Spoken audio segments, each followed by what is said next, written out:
Halo semuanya, halo Bu Eliza, kakak-kakak asisten. Perkenalkan kami kelompok 5, ada Leka NIM 17, saya Terence NIM 18, Laura Naomi NIM 19, dan Aldi NIM 20. Kami akan mempresentasikan hasil tugas besar MPK, metode pelaksanaan konstruksi, tentang analisis proyek penggalian stasiun bawah tanah fase 1 MRT Jakarta. Lanjut. Kemudian latar belakang dari tugas besar ini adalah rekonstruksi melibatkan beberapa faktor yang berhubungan dengan biaya, mutu, dan waktu yang dihabiskan. Dalam hal ini, penggunaan pendekatan atau teknik yang tepat akan sangat membantu dalam penyelesaian pekerjaan. Oleh karena itu, perencanaan metode pelaksanaan membutuhkan perhatian yang besar. Penelitian ini berfokus pada pemilihan metode pelaksanaan proyek yang baik dengan melakukan tinjauan kepada proyek stasiun bawah tanah MRT Jakarta dengan menganalisis pemilihan-pemilihan metode konstruksi dan juga alat berat yang digunakan, dengan membandingkan analisis produktivitas dari alat berat dan biaya yang harus dikeluarkan oleh proyek. Lanjut, berikut adalah tujuan tugas besar ini dengan menentukan metode konstruksi yang digunakan, menganalisis produktivitas dan biaya, dan merekomendasikan suatu metode konstruksi pada pekerjaan proyek stasiun bawah tanah MRT Jakarta. Next. Ruang lingkupnya adalah analisis pemilihan metode konstruksi, pemilihan alat berat yang dipakai, produktivitas alat berat, dan biaya yang harus dikeluarkan. Next. Selanjutnya akan dijelaskan tentang gambaran umum proyek yang kita tinjau. Jadi, proyek yang kami tinjau adalah proyek fase 1 MRT Jakarta. Nah, jadi pembangunan konstruksi fase 1 MRT Jakarta ini dimulai dari tanggal 10 Oktober 2013. Dan di fase 1 ini telah dibangun jalur kereta sepanjang 16 km yang meliputi 10 km jalur layang dan 6 km jalur bawah tanah. Jadi untuk stasiun layangnya ada 7 buah, yaitu Stasiun Lebak Bulus, Fatmawati, Cipete Raya, Haji Nawi, Blok A, Blok M, dan Sisingamangaraja. Depo akan berada di kawasan Stasiun Lebak Bulus. Sedangkan 6 stasiun bawah tanah itu dimulai dari Senayan, Istora, Bendungan Hilir, Setiabudi, Dukuh Atas, dan Bundaran Hotel Indonesia. Dan pengerjaan konstruksi sendiri dibagi dalam 6 paket kontrak yang dikerjakan oleh kontraktor dalam bentuk konsorsium. Pekerjaan yang ditinjau adalah pembuatan stasiun bawah tanah, tepatnya pada stasiun Senayan dengan detail sebagai berikut.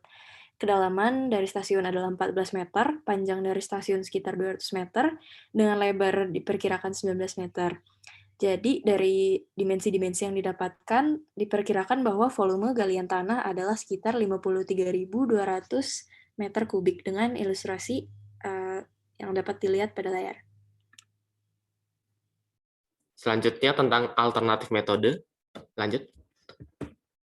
Yang pertama ada top-down approach. Jadi metode ini adalah suatu pelaksanaan konstruksi dengan membangun dari atas ke bawah. Metode ini kami pilih karena memiliki resiko teknis kegagalan dinding penahan yang lebih kecil dan relatif tidak mengganggu lingkungan sekitar. Skemanya seperti yang bisa dilihat di gambar. Lanjut. Nah, ini berikut rencana pemakaian alat berat pada top-down approach ini. Lanjut. Kemudian metode kedua adalah bottom approach, yaitu metode konstruksi yang menggali tanah terlebih dahulu hingga mencapai elevasi yang direncanakan, kemudian dilakukan pekerjaan fondasi, pekerjaan kolom, dan pekerjaan pelat hingga ke lantai stasiun atas, intinya dari bawah ke atas. Pada metode bottom ini, perlu juga dilakukan penggalian untuk membuat jalur mobilisasi dump truck. Jalur tersebut kemudian akan ditimbun kembali setelah konstruksi stasiun selesai. Next. Nah, kemudian berikut adalah alat-alat yang akan digunakan dalam metode bottom up ini. Next. Oke, selanjutnya adalah perhitungan produktivitas dan biaya dari kedua metode tersebut. Next. Yang pertama adalah top-down approach. Nah, pertama banget kita bakal asumsi dulu data tanahnya, masa jenisnya. Kemudian yang pertama adalah pekerjaan dinding diafragma. Kita cari dulu volume pekerjaannya, terus untuk hydraulic clamshell kita cari cycle time-nya, didapatkan produktivitasnya 0,32 meter kubik per menit. Sama juga untuk dump truck, volume pekerjaannya sama, kita cari cycle time-nya dengan cari hole speed dan empty speed-nya dari grafik, didapatkan produktivitasnya 0,25 meter kubik per menit. Next. Selanjutnya mobile crane kita pakai untuk memasang tulangan. Kita cari volume tulangan yang diperlukan. Kita juga cari cycle time dari mobile crane. Kita hitung produktivitasnya didapatkan 0,30 set per menit. Dan juga concrete mixer truck, kita cari datanya didapatkan di discharge speed-nya 2 meter kubik per menit. Next. Selanjutnya kita bisa hitung biayanya, kita cari data biaya sewanya, biaya operator, biaya bahan bakar, dan sebagainya. Kemudian kita tentukan jumlah alat berat yang kita butuhkan, dan total kebutuhan waktu dihitung dengan cara volume pekerjaan dibagi produktivitas. Kemudian total biayanya didapatkan 1,7 miliar untuk pekerjaan dinding diafragma. Next. Kemudian untuk pekerjaan galian angkat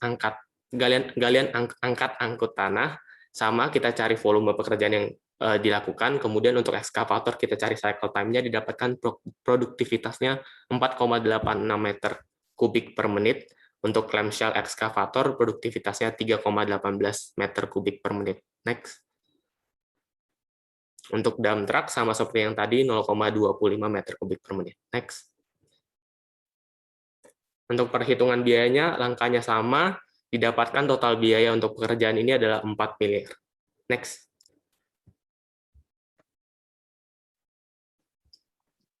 Pekerjaan pemasangan tulang dilakukan terhadap kolom dan pelat. Pelat dibedakan menjadi 3 lapis, yaitu dasar, lantai, dan atap atau slab. Dengan demikian, dapat dihitung kebutuhan set tulangan dan diketahui didapat 23,4 set. 23,4 set. Alat berat yang digunakan pada tahap ini adalah mobile crane. Pemilihan crane ini karena tepat pemakaian pada metode top-down approach. Produktivitas alat ini ditentukan oleh load time, waktu menaikkan, swing time, dan waktu menurunkan, dan release time, juga job condition factor, dan didapat produktivitasnya 17,9 set per jam. Next. Diketahui harga mobile crane biaya sewanya Rp750.000 dengan asumsi biaya operator bahan bakar dan oli Rp50.000, sehingga total biaya untuk mobile crane adalah Rp800.000 per jam. Dari hasil produktivitas diketahui jumlah alat berat yang dibutuhkan adalah 1 unit dengan total kebutuhan waktu 22 jam, sehingga total biaya pada pekerjaan ini adalah Rp17.600.000. Next. Kemudian ada pekerjaan pengecoran yang dilakukan terhadap kolom dan pelat juga, dan dihitung volume core-nya didapat 6.880 meter kubik. Pada tahap ini, alat berat yang dibutuhkan adalah concrete mixer truck sama concrete pump, dan didapat produktivitas untuk mixer truck 120 meter kubik per jam, dan untuk concrete pump 123,64 meter kubik per jam. Next. Kemudian dengan tahap yang sama, diketahui bahwa concrete pump berharga Rp487.500 per jam, dan mixer truck 5 juta per unit. Kemudian diketahui jumlah alat berat yang dibutuhkan, concrete pump 1 unit, dan mixer truck 455 unit, dengan total kebutuhan waktu 56 jam, dan total biaya pada pekerjaan ini Rp302.300.000. Next. Yang terakhir dilakukan pekerjaan pemadatan tanah setelah di bagian atas struktur. Kemudian dihitung dulu volume pekerjaan tanah yang dibutuhkan, dan alat berat yang digunakan pada tahap ini adalah dump truck dan vibratory compactor atau kompaktor. Jadi produktivitasnya didapat untuk dump truck 15,24 meter kubik per jam, dan untuk kompaktornya 487,68 meter kubik per jam. Next. Kemudian diketahui jumlah alat berat yang dibutuhkan untuk dump truck-nya adalah 32 unit dan kompaktor 1 unit dengan total kebutuhan waktu 33 jam, dan total biayanya adalah Rp694.650.000. Next.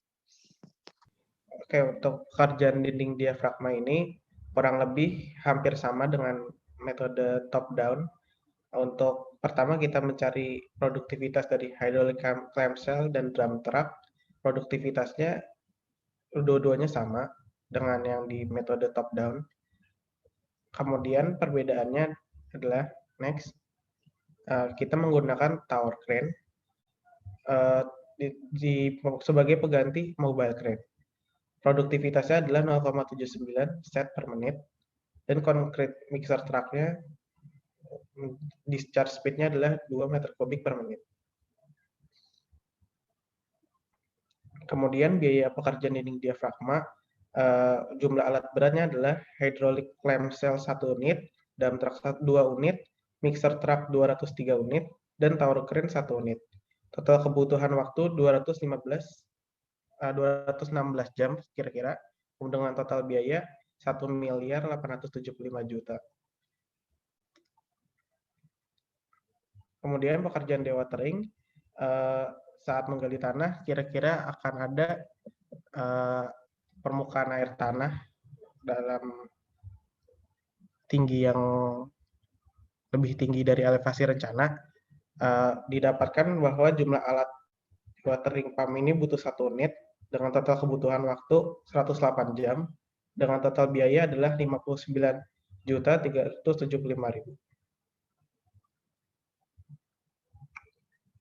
Kemudian pekerjaan galian, kompaksi, dan angkut tanah. Untuk ekskavator didapatkan produktivitas adalah 4,86 meter kubik per menit. Kemudian vibratory soil compactor untuk kompaksi jalur dari dump truck agar bisa keluar dari elevasi rencana ke atas, didapatkan produktivitasnya adalah 154,1 meter persegi per menit dalam satuan luas. Next. Kemudian untuk dump truck, produktivitasnya adalah 0,14 meter kubik per menit. Nah, didapatkan bahwa jumlah alat beratnya adalah ekskavator butuh 1 unit, vibratory soil compactor butuh 1 unit, dan dump truck 35 unit. Dengan total kebutuhan waktu sekitar 244 jam. Sehingga total biaya yang dibutuhkan adalah 5.726.680.000 rupiah. Selanjutnya ada pekerjaan pemasangan tulangan. Dilakukan beberapa asumsi untuk dimensinya, lalu didapatkan bahwa kebutuhan tulangan sejumlah 2.614 set. Dan didapatkan untuk pemasangan tulangan, alat yang digunakan adalah tower crane, produktivitasnya adalah senilai 0,79 set per menit. Lalu untuk biaya pekerjaan pemasangan tulangan, untuk tower crane biaya sewanya adalah 1.450.000 per jam, diasumsikan sudah termasuk dengan biaya operasional, dengan total kebutuhan waktu sekitar 55 jam, dan didapatkan total biaya sejumlah sekitar 80 juta rupiah. Selanjutnya ada pekerjaan pengecoran. Dilakukan beberapa asumsi yang sama dengan metode top-down, dan didapatkan bahwa total volume cor menggunakan concrete pump adalah sebesar 6.880 meter kubik. Lalu didapatkan bahwa produktivitas concrete mixer truck sebesar 2 meter kubik per menit, dengan produktivitas concrete pump sebesar 2,16 meter kubik per menit atau 51,93 meter kubik per jam. Lalu didapatkan biaya pekerjaan pengecoran dengan produktivitas yang sudah didapatkan bahwa jumlah alat berat yang dibutuhkan adalah sebanyak 1 unit concrete pump dan 455 unit mixer truck. Dengan biaya yang sudah diasumsikan, didapatkan bahwa total biaya yang diperlukan adalah sekitar 2,3 miliar rupiah. Selanjutnya adalah pekerjaan penimbunan dan pemadatan tanah setelah konstruksi stasiun bawah tanah selesai. Pertama akan diasumsikan besar kedalaman timbunan yaitu 3 meter, lalu dicari volume pekerjaannya, dan diasumsikan bahwa tinggi pemadatan dilakukan per 20 cm atau 0,2 meter dan jumlah lintasan sebanyak 8 kali. Lalu didapatkan bahwa produktivitas dump truck adalah sebesar 0,25 meter kubik per menit dan produktivitas vibratory soil compactor adalah sebesar 8,465 meter kubik per menit. Lalu didapatkan bahwa biaya pekerjaan penimbunan dan pemadatan tanah dengan asumsi biaya yang dapat dilihat pada layar, dengan jumlah alat berat 34 unit dump truck dan 1 unit vibratory soil compactor, kebutuhan waktu sekitar 30 jam, didapatkan bahwa total biaya adalah 92.300.000. Oke, selanjutnya adalah perbandingan dari kedua metode tersebut. Next. Oke, di tabel ini sudah direkap total biaya yang dibutuhkan untuk top-down approach sebesar kurang lebih 8,8 miliar, untuk bottom-up approach 10 miliar, kurang lebih. Dan untuk total waktu yang dibutuhkan untuk top-down approach 82 hari, untuk bottom-up approach 102 hari. Next. Untuk kesimpulannya, yang pertama, alternatif metode konstruksi yang bisa digunakan ada dua, yaitu top-down approach dan bottom-up approach. Kemudian hasil perhitungan produktivitas dan biayanya sudah direkap pada tabel berikut. Yang terakhir, kami merekomendasikan top-down approach untuk digunakan sebagai metode konstruksi pada proyek stasiun bawah tanah MRT Jakarta ini karena total biaya yang dibutuhkan lebih sedikit dan dapat dikerjakan dalam waktu yang lebih singkat. Next. Sekian presentasi dari kelompok 5. Terima kasih banyak atas perhatiannya. Terima kasih.